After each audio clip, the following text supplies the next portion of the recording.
if we use the just right English words to translate it, and if we use the Sanskrit words to represent it, because there are no English words that represent it. You cannot talk about what I'm describing now using English words, because there is no English word that has ever described it, no Latin word, no Greek word. How about the Abrahamic religions? You mean Abraham and Sarah? Isn't that Brahma and Saraswati? Brahma and Saraswati. It's Abraham and Saraswati. So the English word God does not have any other meaning than the smoke arising from the Agnihotra Yajna.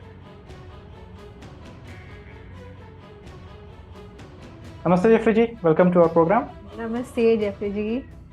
Namaste. Welcome. Wonderful to see you. Thank you for having me on. And we will be talking about Decolonized Bhagavad Gita Comes Alive. That is Jeffrey ji's most latest work. And why it is decolonized, Jeffrey ji will be explaining to us in a short time. We can go at the introduction. Vidya ji, go ahead. Yeah, sure. Namaste and a very warm welcome to all. With utmost pride and joy, I introduce our main speaker for today, who is none other than Shri Jeffrey Armstrong, who goes by the name of Shri Kavindra Rishi, the Western Master of Eastern Wisdom. Jeffrey ji, who is based in Vancouver, Canada, wears several hats. He is an Indologist, an author, a poet, a linguist, a relationship expert, a keynote speaker, a Vedic astrologer, a philosopher, and a yogi, all beautifully rolled in one. Jeffrey ji's educational base, being quite vast, includes degrees in psychology, history, and comparative religion, literature, Vedic philosophy, etc. He had a successful career as an executive in the Silicon Valley and was a motivational speaker for Fortune 500 companies for more than a decade. During this time, several articles about him were written regularly in USA Today, the Wall Street Journal, LA Times, San Jose Mercury News, Discover Magazine, CNN, Stern, and several others. Before Jeffrey ji started his career as an executive in Silicon Valley, he was able to spend 5 years of his life in an ashram as a brahmachari, that is a monk. Though he retired from corporate life 26 years ago, being a yoga practitioner for more than 5 decades, he has been teaching full-time the Vedic Sanatana Dharma. Jeffrey ji thus founded the Vedic Academy of Sciences and Arts, VASA, and became the co-chairman of the Vedic Friends Association, VFA, and he is the scholar on the British Board of Dharmic Scholars as well. Jeffrey ji's unique gift of being able to communicate the ancient Vedic and yogic knowledge in a dynamic and transformative fashion inspires audiences of all categories. He has the ability to challenge minds and open hearts to show everyone a vision of a new world that's a perfect blend of modern science and ageless wisdom. Jeffrey ji's audiences are taken on an incredible inward journey because of his crystal clear perspective of the challenges when facing the world, coupled with his wonderful sense of humor as well as humanity. Jeffrey ji, an award-winning poet, has written numerous books on poetry such as Lotus Eyes, Swan of Endless Love, Black Light of the Goddess, Visions from the Fire, There is Only One Love, and many, many more. He has been a best-selling author as well of numerous books. The first, one of the early books, Karma, the Ancient Science of Cause and Effect, in which Jeffrey ji reveals the deeper mysteries of the soul, reincarnation, the laws of nature, and how cause and effect rule over our lives. His next book, The Vedic Astrology Deck, which is a must-have learning tool for anyone who's interested in Vedic astrology. His next book, Spiritual Teachings of the Avatar, Ancient Wisdom for a New World, which is centered around the teachings of the Vedas, respect for all life, the concept that we are part of the same ultimate being, etc. And more recently, the Bhagavad Gita Comes Alive, a radical translation in which Jeffrey ji has painstakingly brought forward the first version of the English text of Bhagavad Gita by decolonizing the language so as to take it back to its Sanskrit roots and retain its deep spiritual intent. This book was an award-winning finalist in the 17th American Book Fest. In July 2022, Jeffrey ji received the Distinguished Indologist Award for 2021 from the Indian Council for Cultural Relations, ICCR. It was conferred upon him in recognition of his outstanding contribution to the study, teachings, and research in India's philosophy, thought, history, art, culture, Indian languages, literature, civilization, and society. Around November 2022, Jeffrey received the Lifetime Achievement Award 2022 from the Canadian Hindu Chamber of Commerce, CHCC. He has been featured in several journals, documentaries, and talk shows, and is a host of the weekly show Vedic Vidya on Chitti Media. And he continues to participate and contribute towards several conferences, papers, universities, yoga ashrams, institutes, business clubs, and corporations. Jeffrey, this is indeed a humbling experience for all of us on Satyameva Jayate. We are very, very happy to have you on this platform. Thank you so much for joining us. The mic is all yours. Thank you so much, Jeffrey. Well, funny you should say humbling experience. I was feeling the same thing. Whenever I hear my Vedic credentials praised, I start thinking of the gurus that made that possible. So Guru Brahma, Guru Vishnu, Guru Devo Maheshwara, Guru Sakshat Parabrahma, Tasmai Shri Gurave Namaha. And my favorite, Omagana Timirandasya, Ganangana Salakaya, Chakshura Unmilitam Gena Tasmai Shri Gurave Namaha. I was lost in the dark until my Vedic gurus truly pulled me into the brilliant light of Brahman. So thank you for that wonderful introduction and this opportunity. I think where we begin this conversation is something, because I studied psychology before going into the ashram for 5 years, I got to see that something was terribly missing in Western civilization. And this is what the 60s were all about, is that we knew something was wrong, but we didn't quite know what. And then all of these gurus from Bharat started coming to the West. And it only was a few years ago that I described what happened, actually.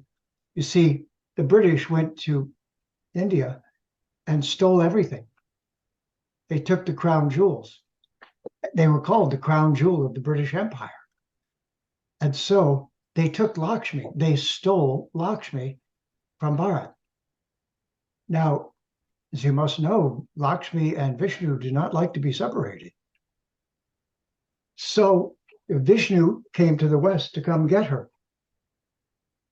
And that is called the yoga movement, which started then and is now hundreds of millions of people throughout the world who are practitioners in one way or another of yoga.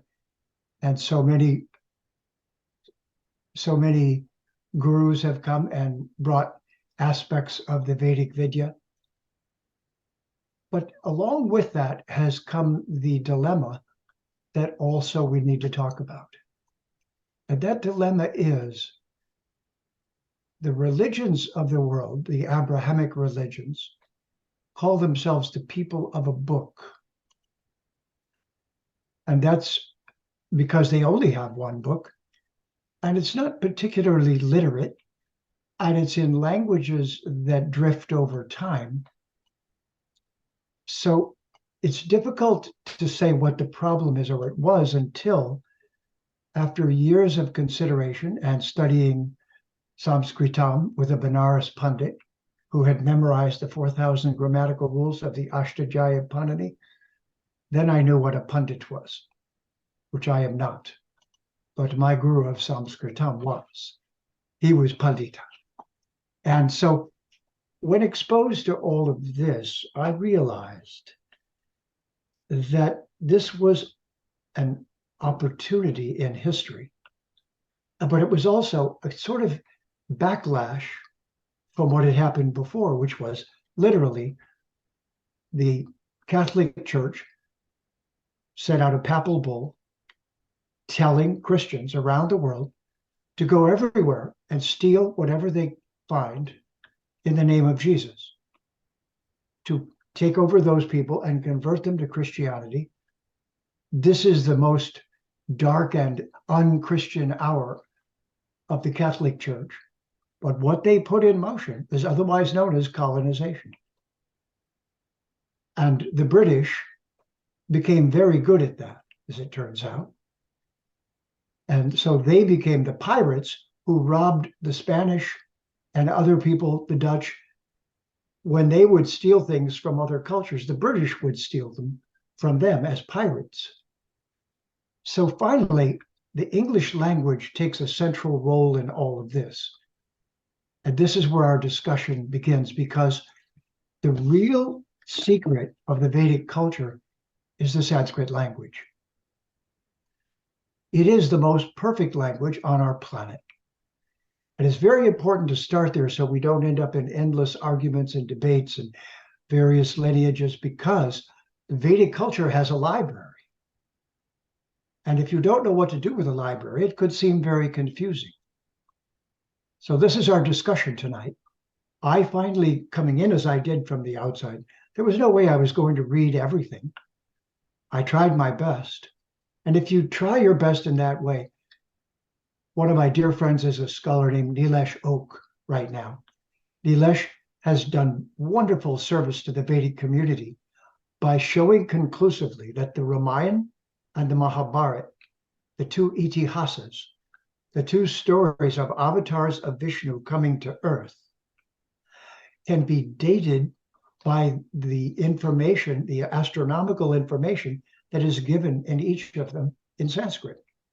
Because the Sanskrit doesn't drift over time, neither has that message, neither has those astronomical locations.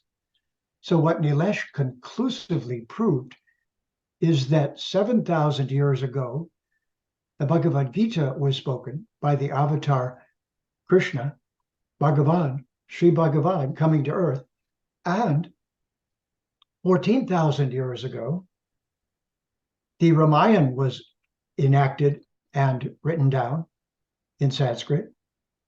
And so the two avatars, now this is something that's not present in Western religion or in any Western thinking. Avatara means to descend and heal, to descend and restore. And so these avatars are the secret of understanding this chronology and astronomy and the magnitude of the Vedic Sanatana Dharma culture. But all of that has been suppressed so far by the British colonization. And as we can see, the English language was made the dominant language in India, in Bharat. And by doing that, and the person who did that was a gentleman, well, maybe he wasn't a gentleman, a person named Macaulay. Yes, Macaulay was the one who went to India. He was sent there to come back and tell them how they could colonize and dominate the culture of India.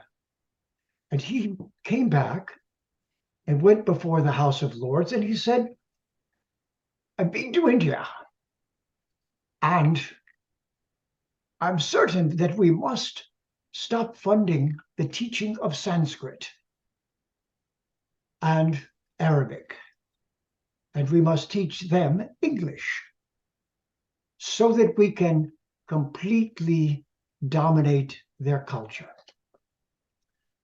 Now, here's one more thing he said.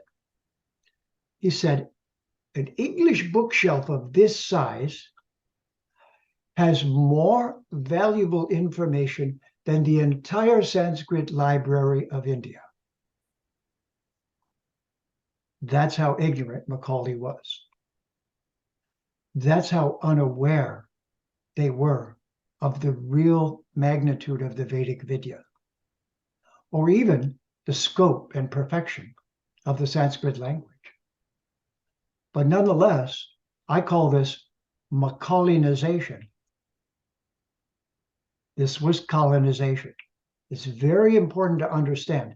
Stealing wealth was the natural part, but disabling Sanskrit, or trying to, was the strategic part.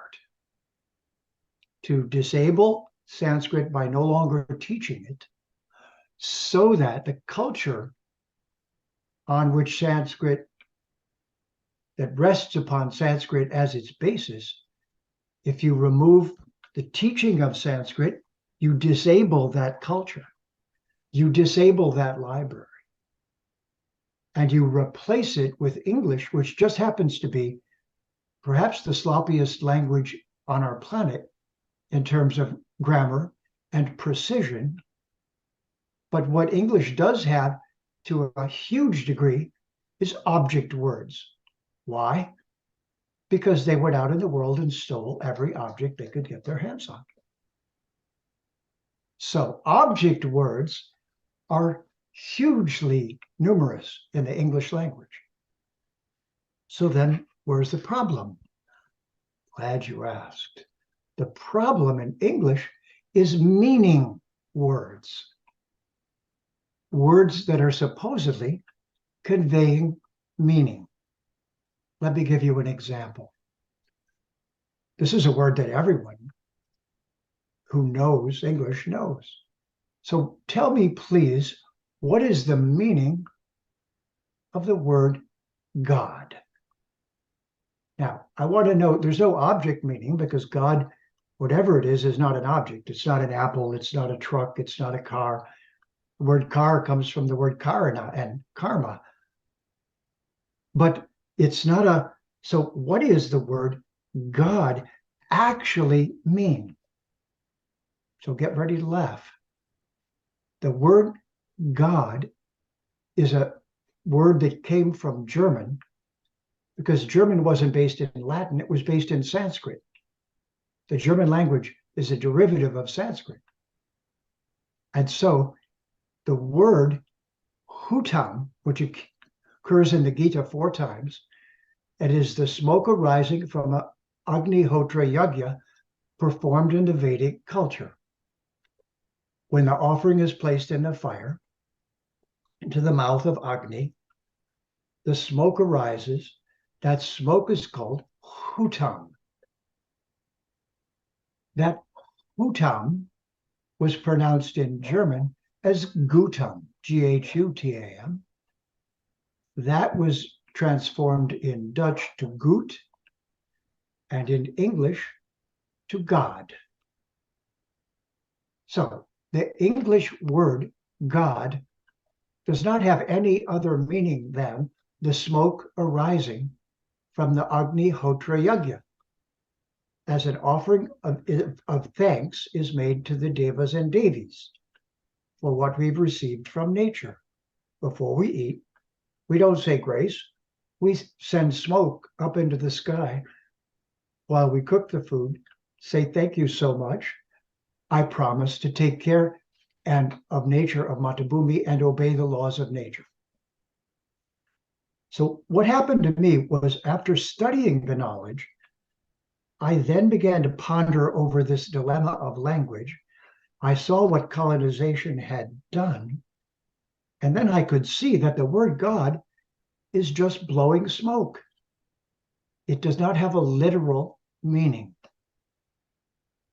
Now, this is where we're heading for the Bhagavad Gita, almost every translation, probably every translation of the Bhagavad Gita into English for the last 200 years has translated the word Bhagavan as God.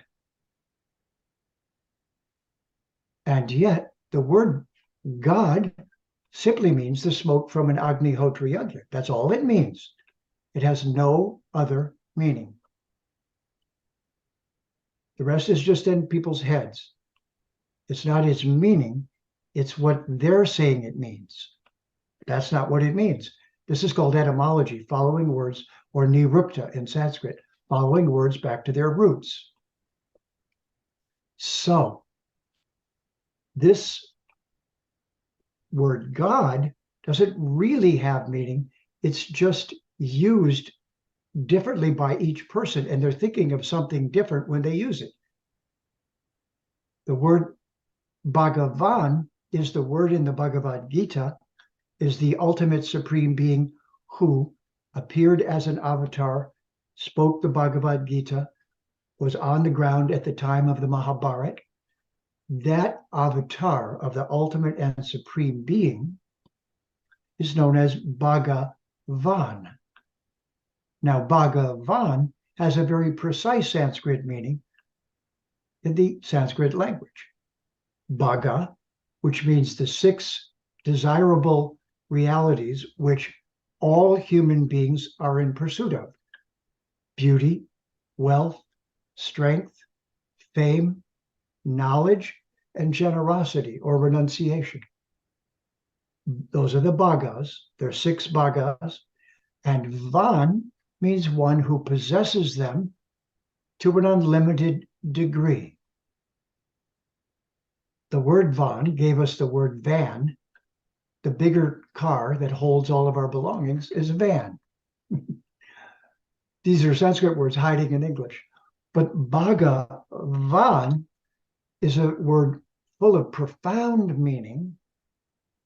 And when it's used, it's Shri Bhagavan, because Bhagavan is depicted as the ultimate masculine divine, but he's always accompanied by the ultimate feminine divine, Lakshmi or Radha.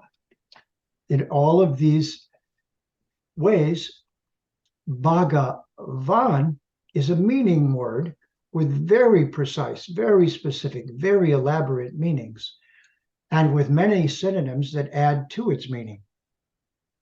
But by translating that word as God, then all of that meaning is lost. So the entire message of the Bhagavad Gita or of any Vedic text gets lost. Because of colonization, this is what has been going on for the last 200 years. As texts from the Veda were translated into English, they were colonized. Christian words, heaven, hell, sin, God, and so forth, were used, and none of those words carry the meaning that the Veda is trying to describe. And almost all of them lack meaning in the same way that God does in English.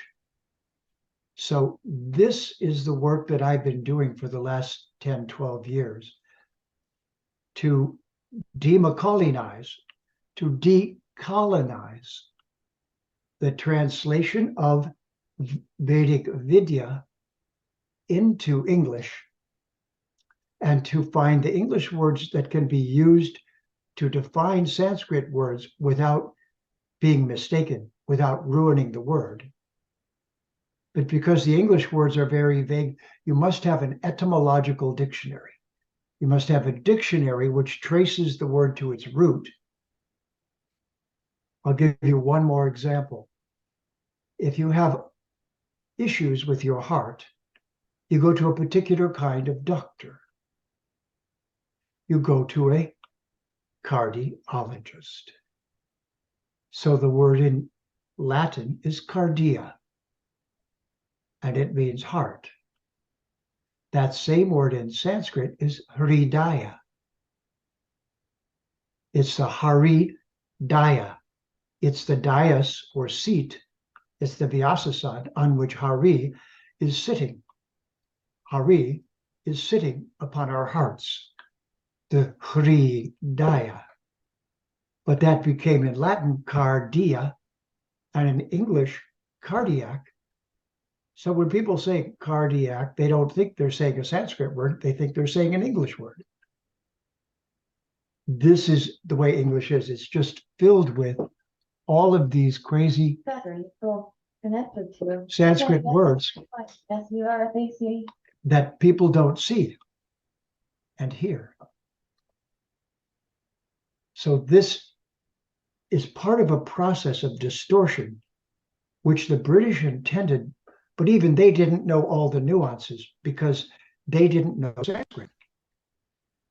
Subsequently, what also has happened is that universities, especially Oxford University, but Oxford, Harvard, and all the bigger universities, took pieces of knowledge of Vedic Vidya that came out and made it into subjects in Western civilization. This happened with astronomy, this happened with mathematics, this happened with everything. Even programming languages The binary mathematics that make computers possible is from the Rig Veda. So all of this influx of knowledge was so-called discoveries of a scientist. But discovery is a term that means if I go to a place and take something as a Christian, I can discover it. That means claim it's mine and then claim it. So the fact of the matter is that almost all the knowledge that Western civilization claims to have discovered was stolen. And it was stolen from Bharat. So as all of this finally landed in me, I realized that even the most sincere and profound of the gurus who came to the West in the 50s and 60s and who brought the Vedic knowledge across, brought it across in colonizing English. And so they translated Bhagavan, God. They translated Himsa as sin. They translated Devas and Devis as demigods. They translated all of this terminology in an inappropriate, distorted way so that this hasn't been altered so far. And since colonization is just disappearing, but its influence is still there, then it's true that the advantage that the persons from Bharat have for knowing English is when they go throughout the world, it empowers them. But it has disempowered them to understand their own culture. I'll give you one more example. Our Hindu religion. But what does the word religion mean? Nobody asks. It's actually, the word is religare. And ligare in English means the ligament in your body. The ligaments in your body are ligare. They're what bind your body together. So religion is a book of rules of what you're supposed to do and not do. It is not a presentation of truth. It is not a body of knowledge and learning. It is a book of do's and don'ts. And this is why in the Abrahamic religions of Christianity, Judaism, and Islam, there's absolutely no discussion of where we come from. There's absolutely no discussion of who we truly are. And so they use the word soul, S-O-U-L, which is actually from the Latin sol, S-O-L, and means a little son. But in fact, the correct word is jiva atma. We are atmas. We are immortal beings from the realm of Brahman who have come to the realm of Prakriti, where we're currently living. And Prakriti is the correct word for describing the so-called material world. It's pra-kri-iti. Everything here is produced by parts stitched together, and those parts that are stitched together become objects. But all of the objects here are made of components, and those components are put together, kri, by something called the ritam, the ritam in Sanskrit. So the ritam gives us prakriti, where everything is made by rules of cause and effect.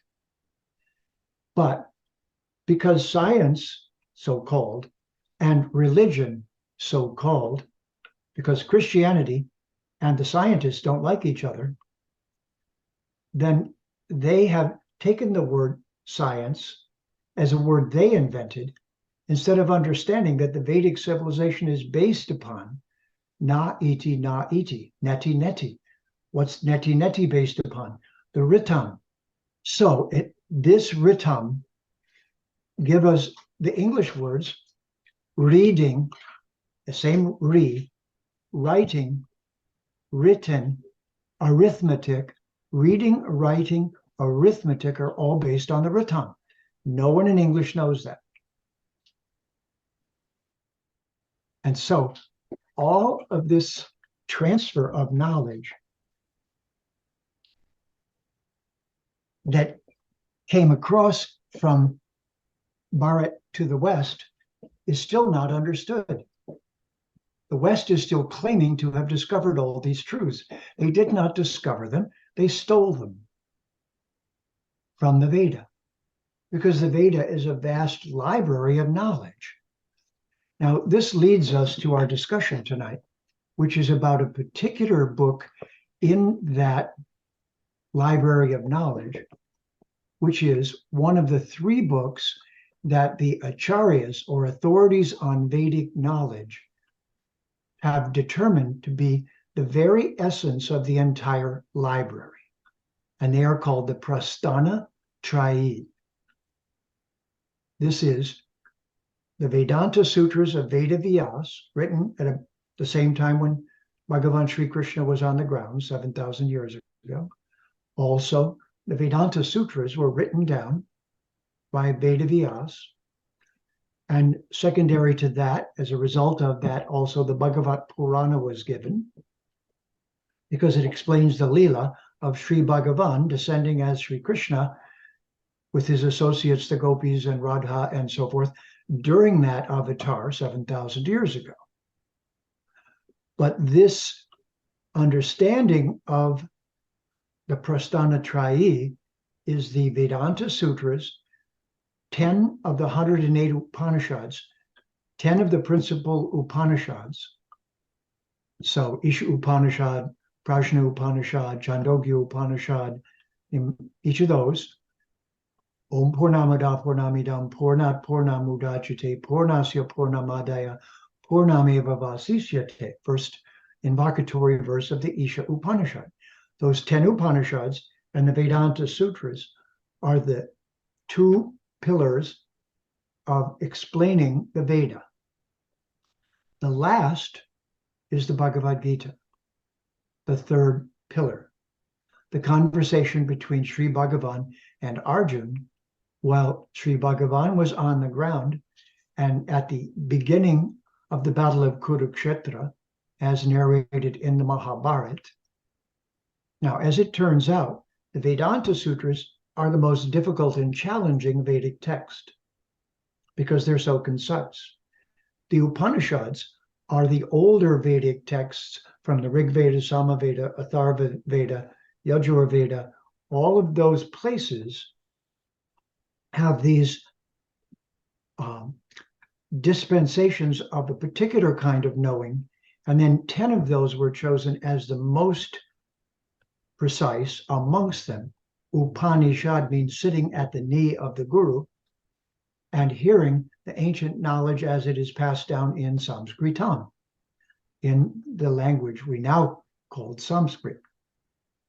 So the Bhagavad Gita is the 3rd pillar, the 3rd text, but it's the one that was given to be available to everyone, even if they weren't a scholar of Sanskrit. And so this is why I've called it the user-friendly user's manual for the yoga Vedic yogic culture. The single book, if you just have one. So if we say to the one book religions, well, we have a library, but tell you what, start with this book. This is our one book that summarizes the whole thing in 701 verses. So what I did was I said, okay, I've been granted this understanding of linguistics. I see where English is still colonizing everyone. Everyone keeps saying my Hindu religion, not my Vedic Dharma. The supposed language that the Western scholars invented, that is the source of Sanskrit, Greek, and Latin, is called Indo-Aryan. Well, how much intelligence does it take to realize that's Hindu-Aryan? Those are two Sanskrit words, Indus and Aryan. And so there is no language Indo-Aryan, but there is a language Sanskrit. And all the linguistic scholars agreed that Greek, Latin, and Sanskrit had amazing similarities, but they then pointed to a made-up language called Indo-Aryan and said it must have come from there. But that language no longer exists. They made up this whole fairy tale to keep us from looking at Sanskrit. So the jig's up, the game's over, it's clear now, and the Bhagavad Gita comes alive is the celebration of starting a decolonizing program to remove all Christian terminology, all inappropriate English from translations of Vedic texts. The next phase of this will be to do that with all of them. Every Upanishad, every single text is to decolonize them, take the incorrect English out, subject the English to a critical analysis so its etymological meaning is appropriate for being a part of describing a particular Sanskrit word. So let's do Atma. Well, the word Atma means you can't cut it, you can't burn it, you can't destroy it. It's indestructible. So that became the Latin word atome, or atomic. Now, the atom was supposedly uncuttable, but it turns out it was split. But the word atom comes from the word Atma, and so also does Adam and Eve as Jiva Atma, Vive, life, Jiva, Viva, Eva, Eva, and Atma. These are all taken from Sanskrit. How about the Abrahamic religions? You mean Abraham and Sarah? Isn't that Brahma and Saraswati? Brahma and Saraswati. It's Abraham and Saraswati. And there were no apple trees in India at the time, but it's all a made-up story, and it's all taken from Sanskrit. And it's time that we actually reveal this. And this is what's happening next in the Vedic Renaissance. And the signal that this is now going to happen on a large scale with our university students, with everyone who's interested, with all of the yogis around the world who've now started practicing Ashtanga yoga, then the Vedic texts are going to be stripped of the Christian colonizing words, heaven, hell, sin, God, Lord, all that. And the correct English is going to be used to describe the critical Sanskrit words. Who are we? We're all of us, each individual one of us is an Atma. Where are we from? Brahman. Where are we right now? Prakriti. What is Prakriti based upon? Three gunas, sattva, rajas, tamas. What happens when you have these elements make up your body? Well, then you have doshas, vata, pitta, kapha. And you have the five elements, prithvi, apas, tejas, akash, and so forth, vayu. So these words coming back and becoming a part of the vocabulary of English have to be brought in carefully, because there is no, and here's the word, synonym. The Sanskrit words that I just used, just that few of them, have no equivalent term in any other language on our planet, and certainly not in English. English has no synonym for Brahman, the source of all we Atmas, and no synonym for Atma. The word soul means the sun, and the sun is a planet that burns out. It's not an Atma. An Atma can't burn out. It doesn't go away. It can't be destroyed. It can't be cut. It can't be burnt. It can't be so forth.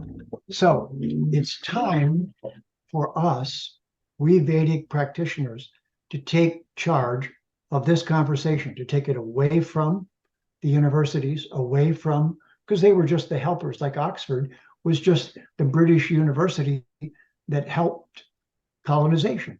That's what they were about. So as a university, they're not impartial. They're not scientific. They're colonial. And so they still are posturing as if they're the authority. Well, they're certainly not the authority on Sanskrit because they've twisted it away from its original meanings. So the time has come for we who are practitioners of the Vedic Sanatan Dharma culture, of the yogas, of Ashtanga Yoga, Ashtanga, 8 limbs, of Samkhya, of Karma Yoga, and ultimately Bhakti Yoga, which is the one that takes us back into a loving, intimate relationship with Shri Bhagavan. This process is now coming out, but it can only come out if we use the just right English words to translate it, and if we use the Sanskrit words to represent it, because there are no English words that represent it. You cannot talk about what I'm describing now using English words because there is no English word that has ever described it, no Latin word, no Greek word. Those were left out of Greek and Latin and English, and they are in Sanskritam. Another one is moksha. What is moksha? Well, wait, let me see if I can figure this out. How many lifetimes does the individual have in Christianity, Judaism, Islam, or in the, I call modern science the runaway abused child of the medieval Catholic Church. So modern science is the runaway abused child of the medieval Catholic Church. They don't want to hear about it. So none of them understand the concept of life from birth to birth to birth to birth. None of them have, wait, should we say reincarnation? What if we say samsara, which means swimming through prakriti over time by repeated birth and death? So can we die? No, that's the whole point. We can't. The Atma cannot die. We're not capable of it. But who knows that? Christians? Nope, 1 lifetime. Jews? Nope, 1 lifetime. Muslims? Nope, 1 lifetime. Scientists? Nope, 1 lifetime. So the whole world is insane, believing that they only have 1 lifetime and acting accordingly. So no wonder it's such a mess. Whereas the long view is the basis of the Vedic civilization, that we are not the body. And this is why we don't have a caste system. Casta is a Portuguese term, and it means privilege by parenthood. Well, everyone likes their children, so every culture gives their children something from the parents. But caste, the word casta, is actually Portuguese. It's not from the Sanskrit at all. So why would anyone say that the culture of Bharat with the Sanskrit language has a Portuguese word as their problem?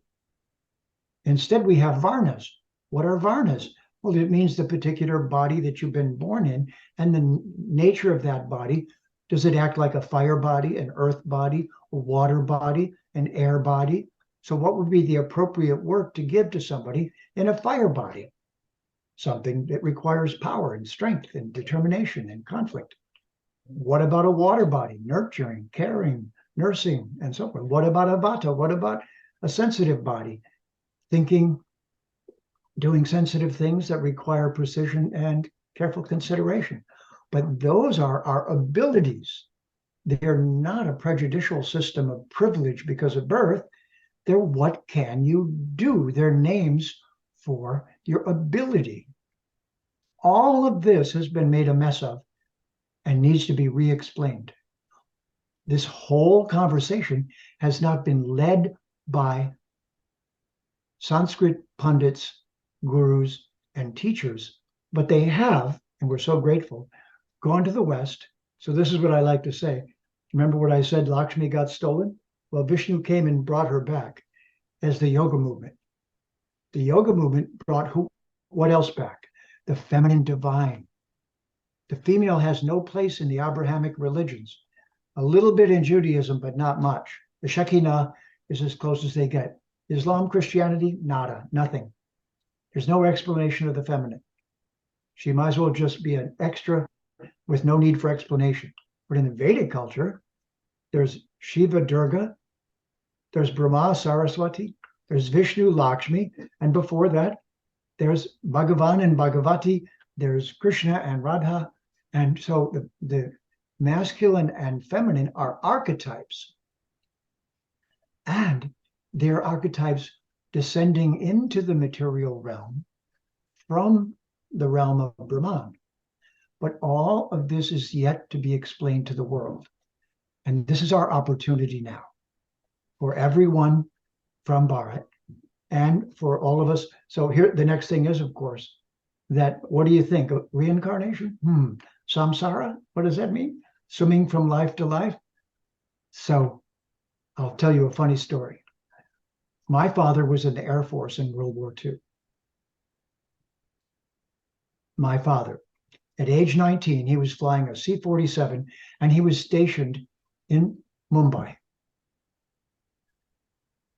When I went into an ashram at age 23, becoming a practitioner of the Vedic Sanatana Dharma culture, I called him on the phone and I said, Dad, weren't you stationed in India in World War II?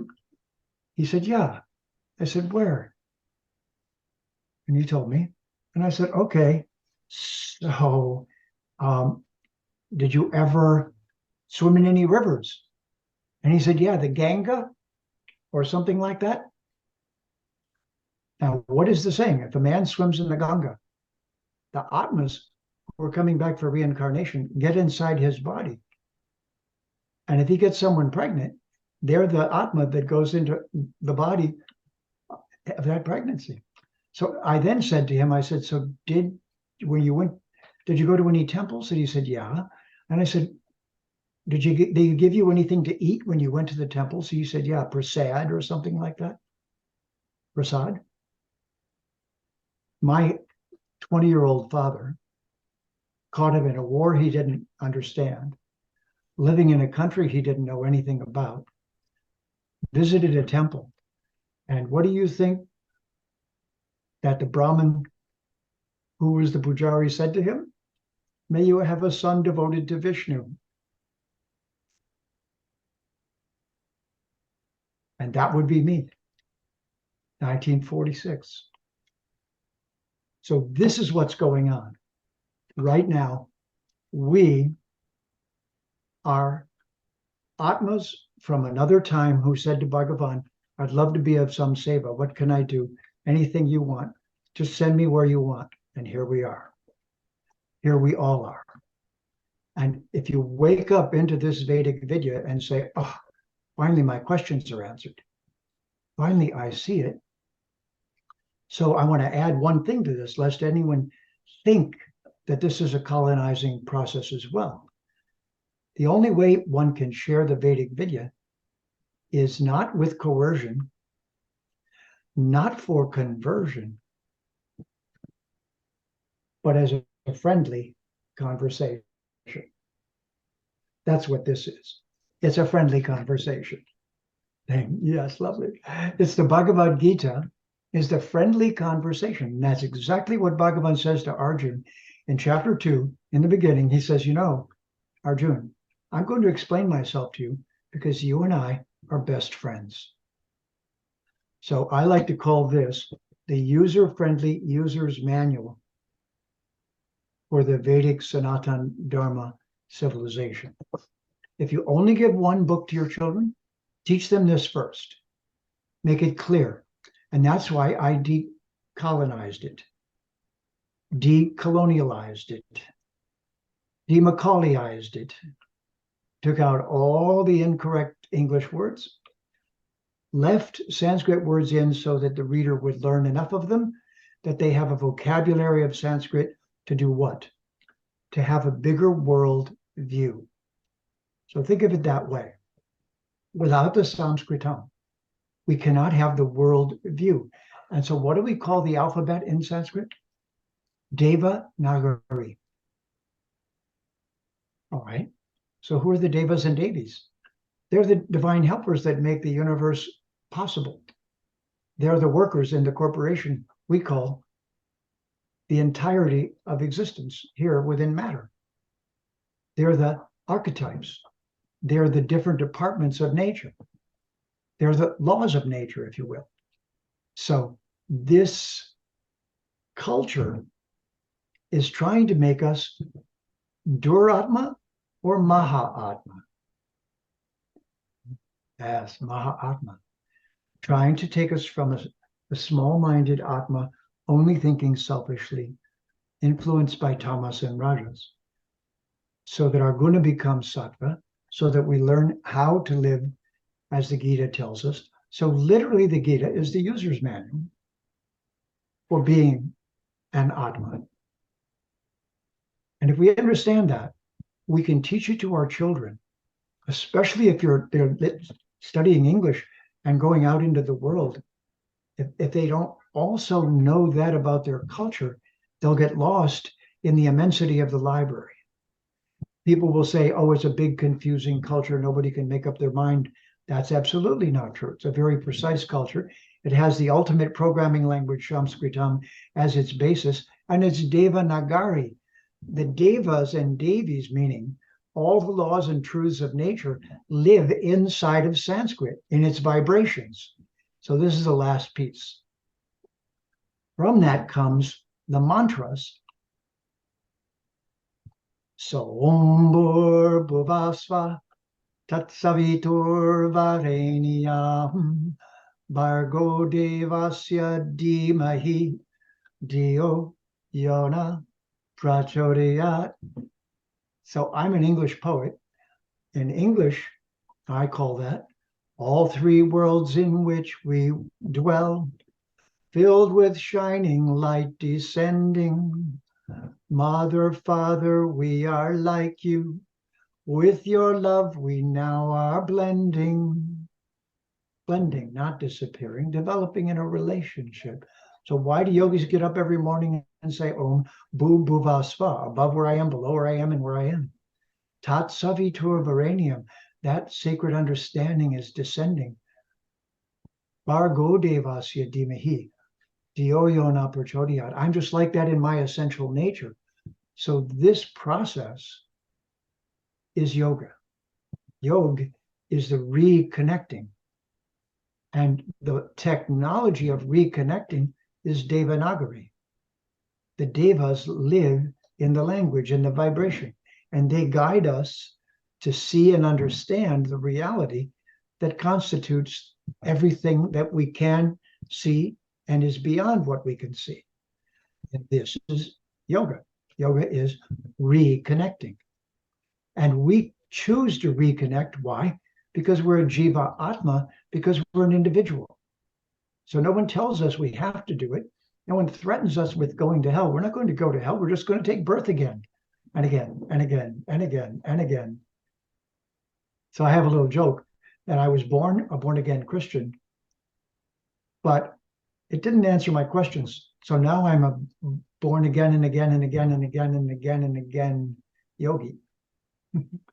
I'm a born again and again and again and again Hindu Sanatan Dharmi. But we have these Sanskrit words to enhance the meaning with.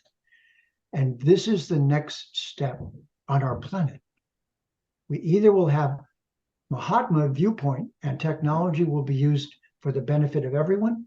And Narendra Modi is talking about this very much right now, because he's a Mahatma for sure. And he's showing by his example. He was at World Yoga Day just recently in New York in Times Square and all through in Central Park there. So this message is now going out, but it's being carried out with Sanskritam. And the user's manual, which people, this is the missing part. It's still a little fragmented, but there has to be and always was a user's manual. So this is where the children start. They know this cover to cover. And they can't get lost then, because all the basics are in them. This is why our discussion right now is important. Simply that the educators in Bharat and all the members of the diaspora Indian community, Hindu community, will understand how to prepare their children to learn from and interact with the world without losing their ultimate identity. That gift needs to be passed on to them. It's very critical. And that's why we created this Gita, so that it's still in English, but it doesn't colonize. It doesn't distract you. It doesn't deflect you from the meaning of the Sanskrit. It leads you to it. And then everyone, according to their nature, will go a certain depth. But if they just go the depth of having the Bhagavad Gita as their lifetime user's manual, they really can't go wrong. If they don't have that, they could get lost. And that confusion of having so much is the problem of the Vedic civilization.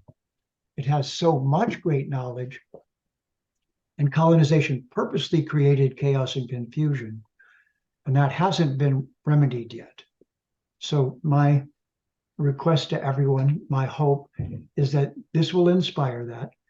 And I'm sure that someone like myself was given this because, after all, I'm the outside insider, and you're the inside outsiders. You're all now still from, but outside. So what are you going to do to embody your culture?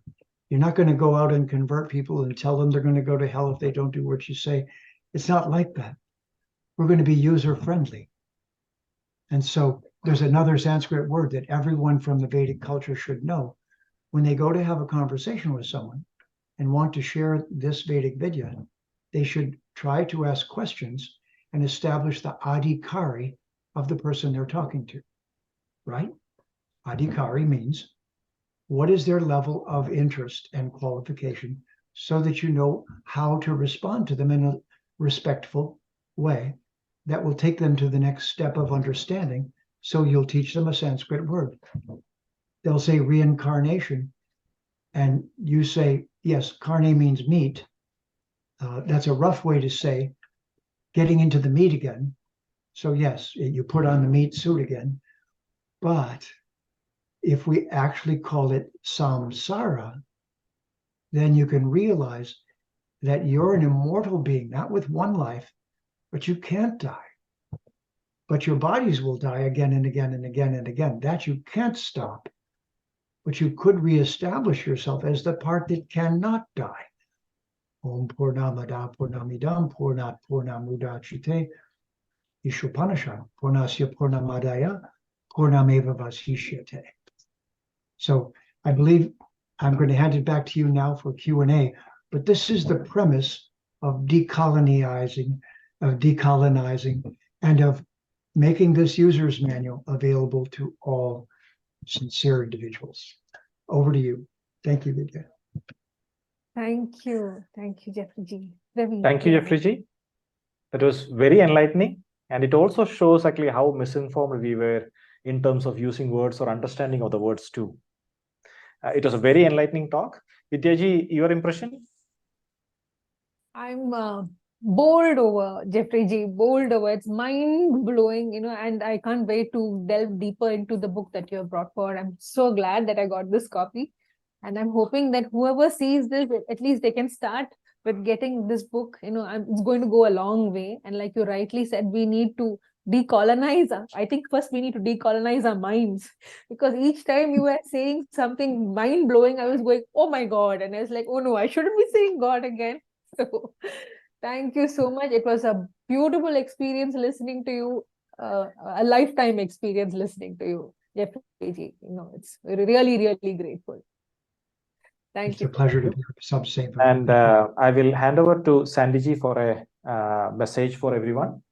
And it is our blessing that we are having Jeffrey today with us, because this is our 100th session. It was not planned as a 100th session, but Jeffrey is with us for the 100th. Actually, we consider it as a blessing. And we will open it up for the Q&A. In the meantime, Sandyji has a message. Sandyji. Namaste, everybody. Thank you. That was a great talk, Jeffrey. And thank you so much for having Jeffrey on. I every time I hear him explain it, I sort of observe it more. Like you were saying, it decolonizes the mind, doesn't it? I'm Sandy Graham, and I'm the publisher of Vasa Publishing. We helped Jeffrey publish this book. And I just wanted to let the listeners know that if you go to GitaComesAlive.com, Jeffrey took the students through 4 seasons, 108 classes. And each season, we went deeper and deeper into the meanings of the Gita. In other words, you read it first at the superficial level, you get to learn the new words and the new language. And then we go deeper. And as the listener starts to absorb the real meanings of these Sanskrit words and how important they are to have them in the text. It deepens the meaning as the students move forward. And the difference, I don't know if Jeffrey mentioned it, but he has an amazing glossary in the back of this book, and it decolonizes these terms. And the other thing I want to point out is that we have in this membership, it's at gitacomealive.com, with included in that membership is an app called Gita on the Go. It's way better than Kindle. And here's the problem with Kindle. When you hover over a Sanskrit word in the Kindle version, it takes you to Wikipedia. And again, it installs all these horrible definitions in the Sanskrit words. So as much as I love Kindle, I recommend that everybody join the membership and view it on the Gita and the Go app, because it now links it to the new Vasa dictionary, and it gives you the decolonized meanings of these Sanskrit words. And I can't tell you how revolutionary this work that Jeffrey has done.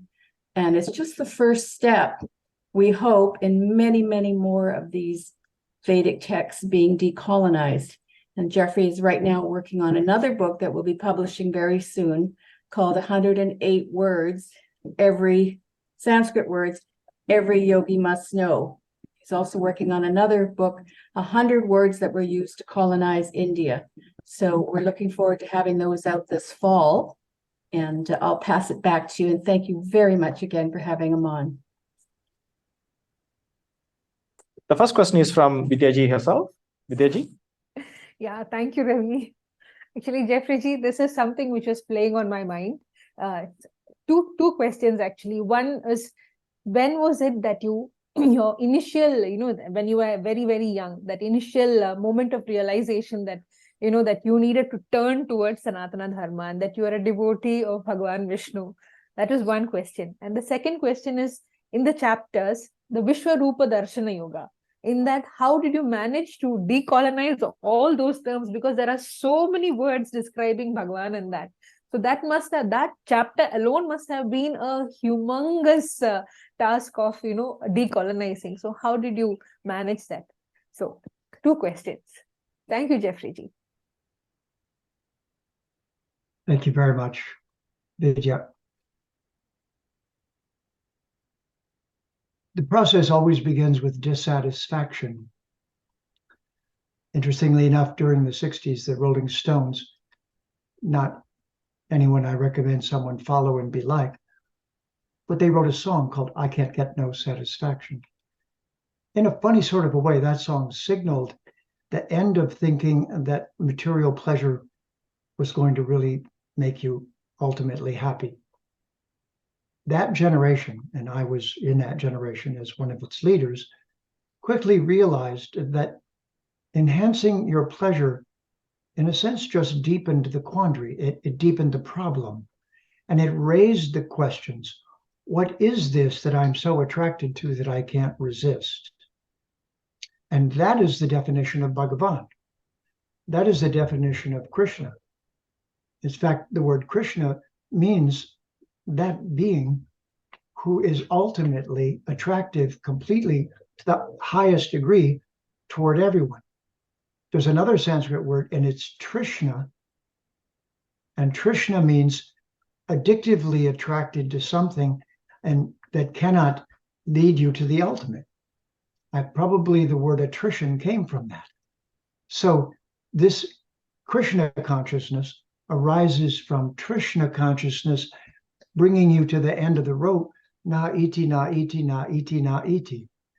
And that happened to me by the time I was in my early 20s. And at 23, I went into an ashram and spent 5 years as a brahmachari. And I trained thousands of brahmacharis at that time, and then studied Sanskritam, and then studied Jyotish, all under proper teachers, so that it's clear if you're resuming from a previous life, it will be all that you're hungry for. And for me, that has been the case from 23 years of age until now. This has been my only interest in life. And at 30 years old, I took a vow that at 50 years of age, I would stop anything other than teaching the Veda. No job, no work, no money, no nothing. And I met Sandy Graham at age 49 and a half. And we've been together ever since as Dharmapatni teaching the Vedic Vidya. So it is a progression over many lifetimes. There's the second part of the question is about Vishwarupa Darshana Yoga. That is, how the words in that chapter alone must have been a real big task. So how did you find that particular chapter? All right. Chapter 11 is a very unique chapter because Arjuna's question seems to be quite innocent. He says, could you just show me how you enter into everything? Interestingly enough, this is an engineering question, but it's also a question of magnitude.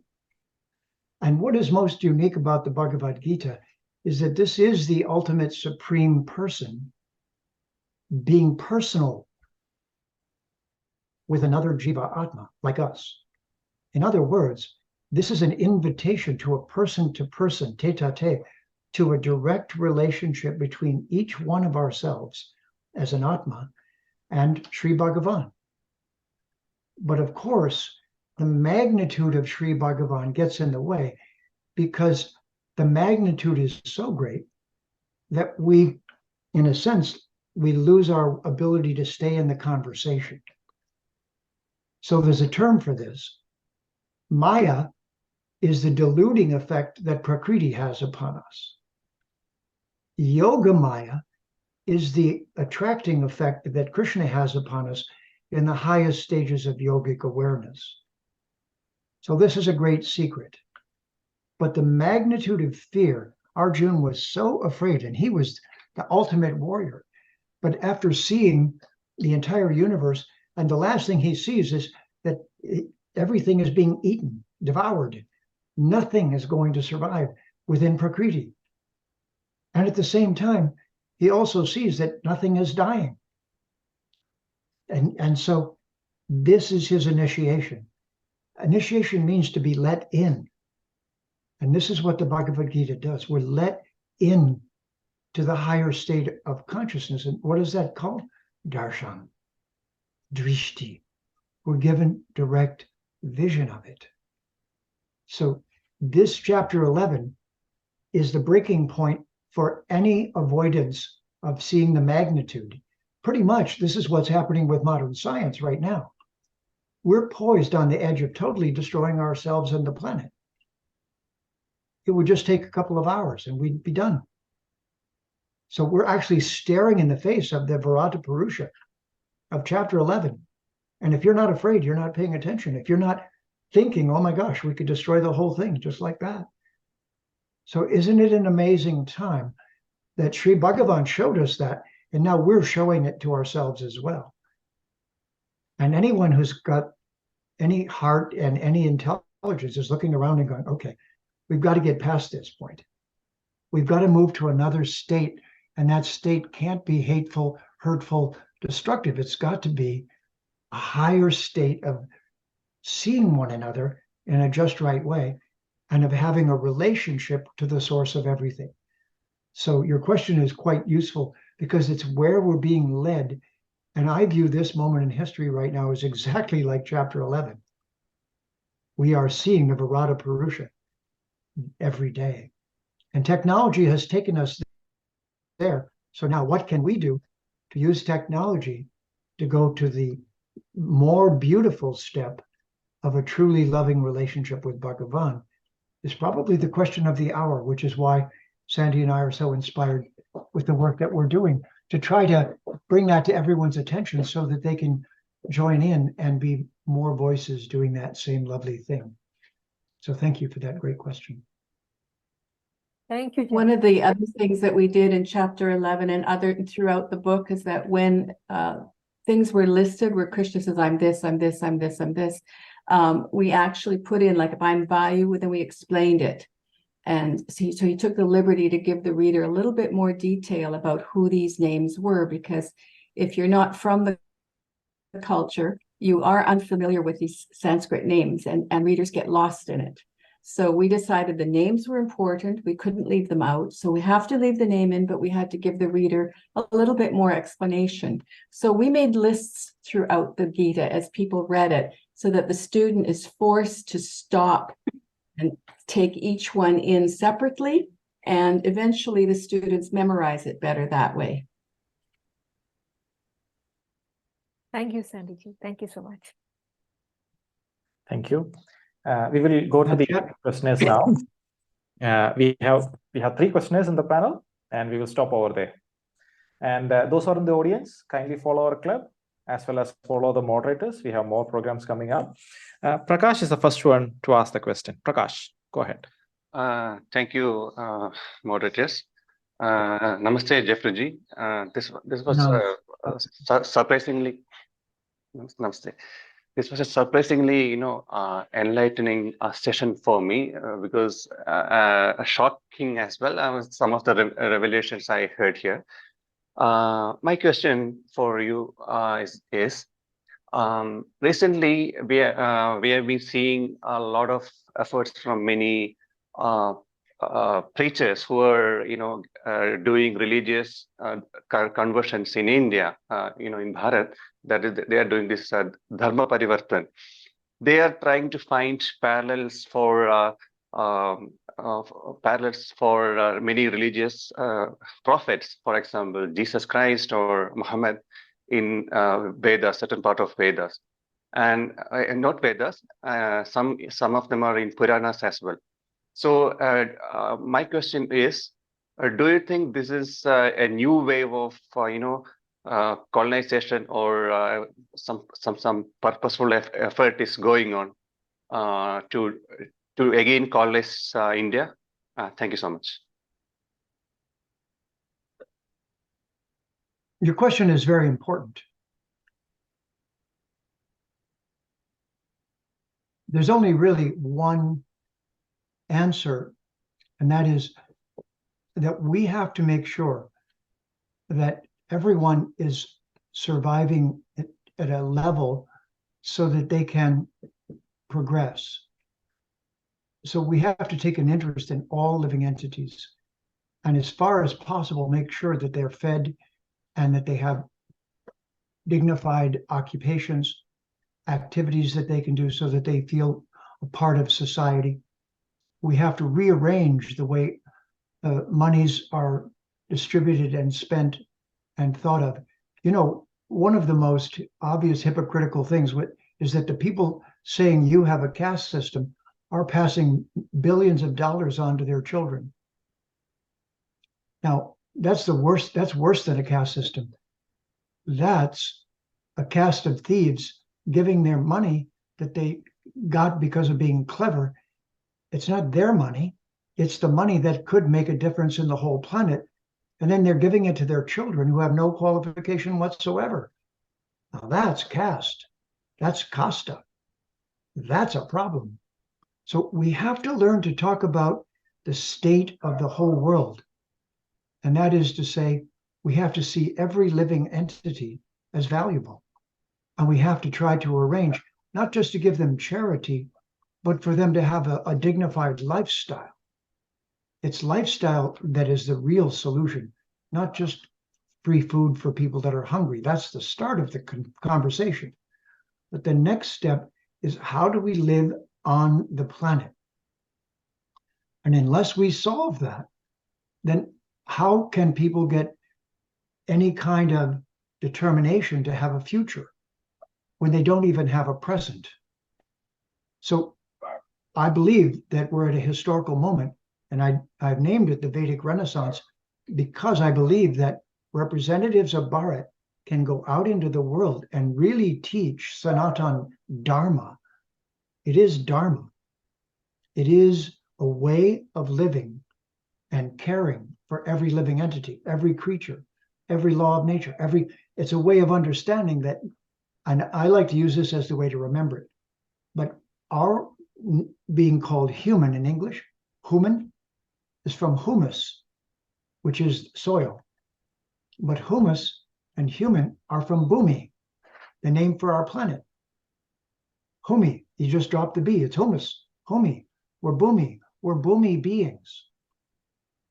So we need to say to Mata Bhumi, we're going to do everything we can to work with the laws of nature, to work together with the devas and the higher principles. We're going to arrange life so that all living entities prosper and flourish as far as is possible, and stop this terrible colonization, which is otherwise known as profit-only corporations.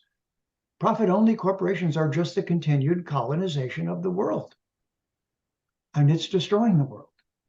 So we have to shift that, not to a communism that destroys it in another way, but we have to find our way to living on the planet with the right system of values.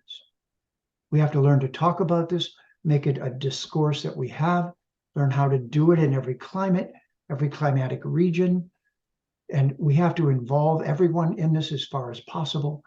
This is where yoga could go next, because the real yoga is to find a dharmic lifestyle, a dharmic way of living and interacting, that you make a contribution that gives you dignity and a sensibility of yourself, and that the planet benefits, and that's a sustainable way of living. And if we don't find a way to do this, then without sustainability comes tamas and degradation. It truly is a Kurukshetra. So if we have the right Vedic Vidya, what I'm certain of is that with the right understanding and ability to speak and embody that learning, and with a lifestyle that shows it yad yad acharati shreshtas tat tad evetaro janaha sayat pramanam kurute lokas tad anuvartate. All the world pursues the actions of one who is dharmic. Chapter 4, Bhagavad Gita. So great question. Thank you. I won't take too much more time, but it is something that we're having an opportunity for seva right now, in my opinion, and I'm grateful to you for this opportunity for seva. Thank you so much, Jeffrey. Thank you, moderators. That answered my question. Thank you so much. Thank you, Prakash.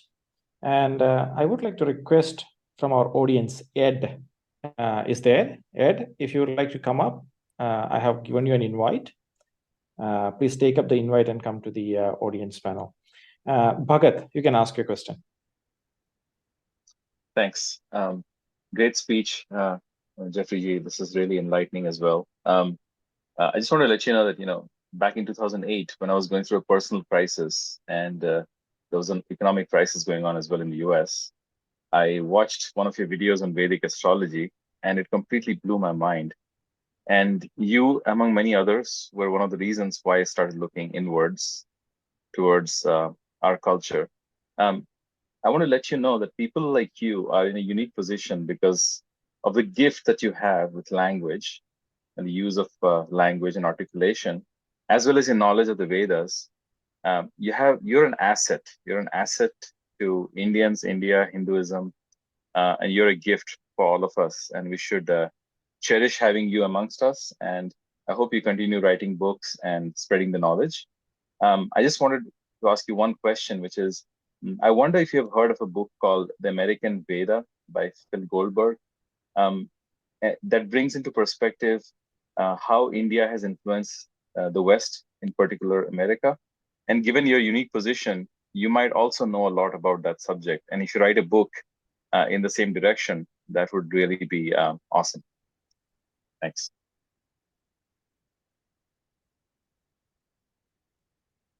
Thank you very much.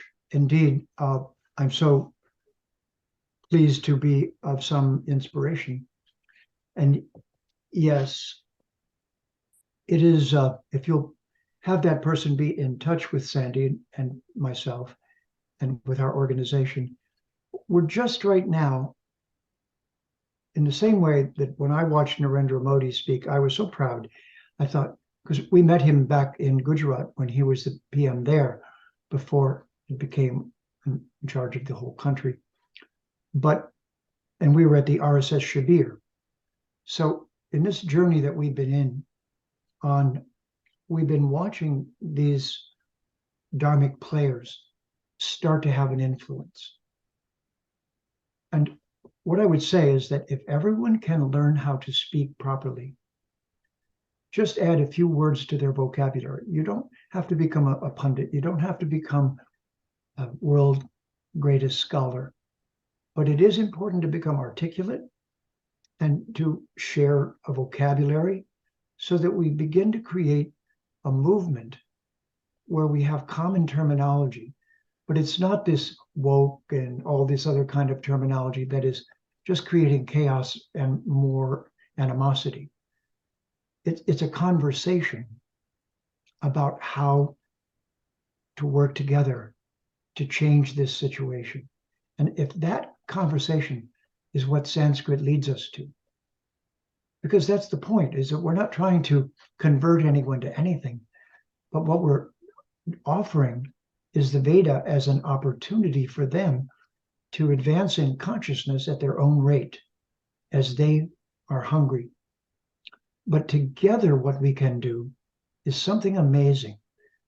And I'm beginning to feel the potential of this, and I believe it is why the residents of Bharat have been scattered all over the world. Not because they're going to convert everyone, but yad yada acharati shreshtas, because they're going to show qualities that everyone admires in what they do, and the way they think, in the way they act, in the way they work, in how they talk about the world, in how they handle it, in what they eat and what they won't eat. All of this is coming together now. It's just like Ashtanga yoga. There's no use in doing asanas if you don't have the lifestyle. If you don't develop a sattvic lifestyle, the asanas won't do it. And you're not able to hear the mantras. So this is all a package. And if we understand it correctly, we can demonstrate it as an acharya rather than preach it as telling someone what to do. It's saying, let's do this, not you do this. And we don't have so much time. So but I would love to share more of this thinking with you. And thank you very much for your dynamic interest and excitement. Thank you, Bhagat. Thank you. Shri Vaishnava, you can ask your question. Yes. Hello, Namaste, Jeffrey. That the talk you read was like splendid and phenomenal. It was quite informative, so I'll definitely want to subscribe. And I have a simple philosophical question. May I ask that? Like, it's a bit of. Well, my Certainly. question is. Go slowly so that is, I can hear you. Be articulate, so I'll hear exactly what you say. What does Gita say about free will? Do we have free will? Or our karma is just deterministic? What was the word you used? She mentioned, do we have free will or is it deterministic? Is it free will. karma deterministic? Is karma deterministic? Yeah. Deterministic. Do we have free will? And what does Gita say about free will? Right. Well, the very fact that it's a conversation and a friendly one between the source of everything, the ultimate power, and yet the whole point of chapter 11 was that ultimate power was not threatening Arjuna. He was just showing Arjuna. In fact, he was inviting Arjuna to friendship. And this is what the cure is that was not present in the Abrahamic religions. Even though they tried to say it, I was raised a Presbyterian, oh, what a friend we have in Jesus. Well, that's very nice. Yes, the guru is a friend, a dear, dear friend. But unless we understand that the source of everything, the supreme and ultimate being, wants to be a best friend, wants to go dancing, wants to dance in the forest with the gopis, is the source of all the beauty. And it's a childlike, innocent, exquisite, amazing reality that the supreme being is inviting us to the dance, not threatening us. And this is the difference between the Vedic Dharma and the religions that threatened everyone to get them to behave. We just don't do that. We say, look, you'll just get your karma. Whatever you do, you don't want to do that. If you hurt people, you'll hurt. It'll just come back to you. What goes around comes around. But that's not the final word.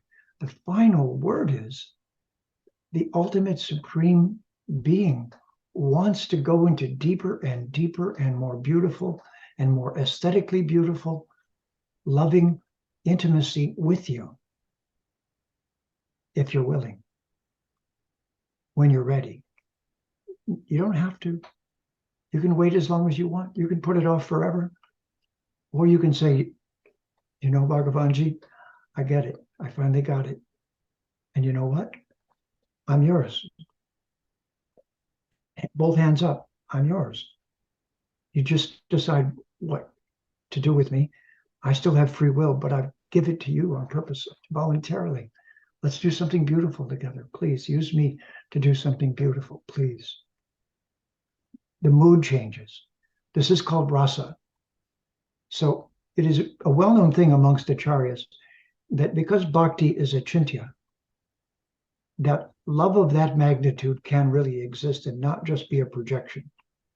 That this is what Bhagavan Sri Krishna was inviting us to, but sorting out the political situation came first. So this is why when we graduate from the 3 Veda Angas, we go to the next level of rasa and relationship and direct friendship and connection. You know the old saying, it's not what you know, it's who you know. And this is where the Veda leads us finally, to the presence of the ultimate supreme being who does not delight in frightening us, but who would love to get to know us better. Thank you, Jeffrey.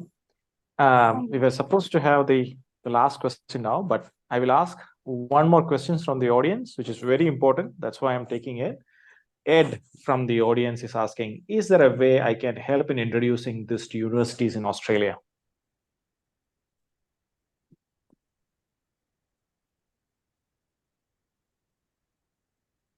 Isha Kala Patra. This is described by Sri Bhagavan in the Bhagavad Gita in the 18th chapter. Place, time, and person, or circumstance and person. So you see, everyone's evolution is such that if you're there with the right question or answer at the right moment, and if you say it in the just right way, and they can hear you, then they can make it their own, and they don't feel that they lose their self in receiving what you've shared. So this Vedic Vidya requires what we might now call in modern terms a very deep psychological understanding. It requires that we be in the service of people, but that doesn't mean giving them everything that they want, because they may be wanting things that are not beneficial. It's the same with a child. We don't want to dominate them, and we don't want to just order them about, but we don't want to watch them go to their own harm or destruction. So it's a fine line. Learning to walk that fine line is what acharya means. So becoming an acharya, one who teaches by their personal example, yad yad acharati shreshtas, tat tad evetaro janaha, sayat pramanam kurute, lokas tad anuvartate. The whole world pursues the example set by someone who behaves dharmically in the right mood. Mood is where the bhakti comes in. That's rasa. It's the right, it's paying attention and the right timing and doing the appropriate thing for that particular moment. and having a long vision, being Maha-Atma, seeing the long game and playing the long game. This is ultimately why the yogi really doesn't want anything other than seva. We all need a little food, a little water each day, a place to rest our head. And if that's all we have, but we got to do something which is beautiful, dignified, benefits others, and makes a difference for our having been there, we were successful. This is the culture of the Sanatana Dharma Vedic culture. This is what Hindu really is. Hindu is as Hindu do. It's what we do and how we do it. And it's the tone of voice. And it's that we really care. And it's that we are doing it not for reward, but because it's beautiful and true. So if you can become like that, your example will change the world. Honestly speaking, at this point, nothing else is going to do it. It's going to have to be a different way of living. And I personally am very optimistic that this moment in history is a great opportunity for any yogi who wants to really, really do divine seva and become close friends with Bhagavan. So make Bhagavan your best friend. Om Namo Bhagavate Vasudevaya. Om Namo Bhagavate Vasudevaya. You tell me, O Shri Bhagavan, how can I best serve you next? That to me is the last question. And Jeffrey, we are so blessed to have you on our 100th session. It is so enlightening. And one of the our listeners mentioned here is the best decolonized Gita. How beautifully he removed Bible-related English words. So that message is actually coming across to the audience as well. And how did you enjoy this session today? Oh, it was wonderful. It's just that the time went by so fast.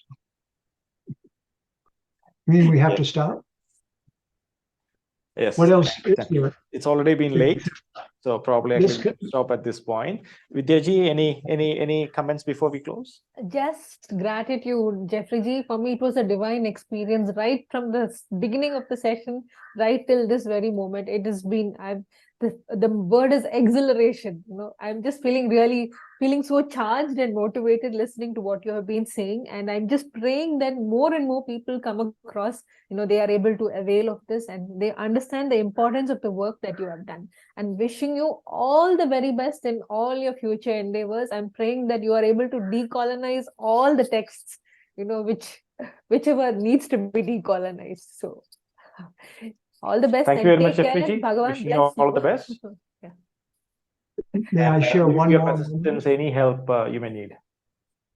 One more little moment, because this is the way I like to end. Hari Haraya Namaha Krishna Yadavaya Namaha Yadavaya Madhavaya Keshavaya Namaha. I know our time is up. Thank you for this beautiful opportunity. And it's a true honor and pleasure.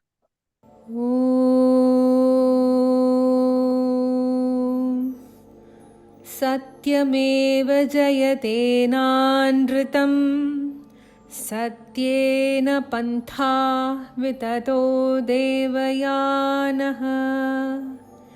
Yena Kramantya Rishayo Hyaptakama Yatra Tat Satyasya Paramam Nidhanam. Truth alone triumphs, not falsehood.